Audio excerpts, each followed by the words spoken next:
Sementara itu, isu merebaknya virus Nipah di sejumlah negara dipastikan belum berdampak terhadap pariwisata Bali. Hingga saat ini, belum ditemukan adanya pembatalan kunjungan wisatawan akibat isu tersebut. Perjalanan ke Bali.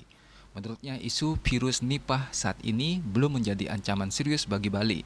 Apalagi langkah antisipasi telah dilakukan sejak lama, salah satunya dengan pemasangan thermal scanner di Bandara Internasional Gusti Ngurah Rai yang sudah terpasang sejak masa pandemi COVID-19.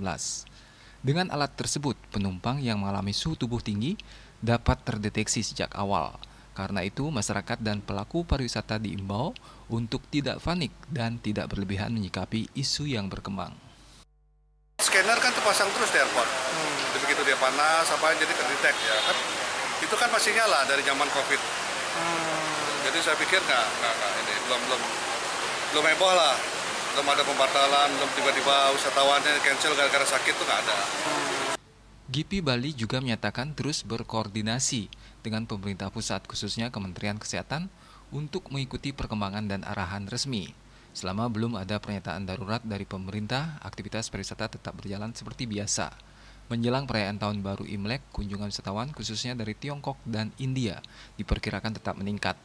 Tingkat okupansi hotel bahkan diprediksi bisa mencapai hingga 80% di sejumlah kawasan wisata. GIPI Bali memastikan akan terus memantau situasi dan mengutamakan kewaspadaan, sembari menjaga kepercayaan wisatawan bahwa Bali tetap aman untuk dikunjungi. Winata Bali TV.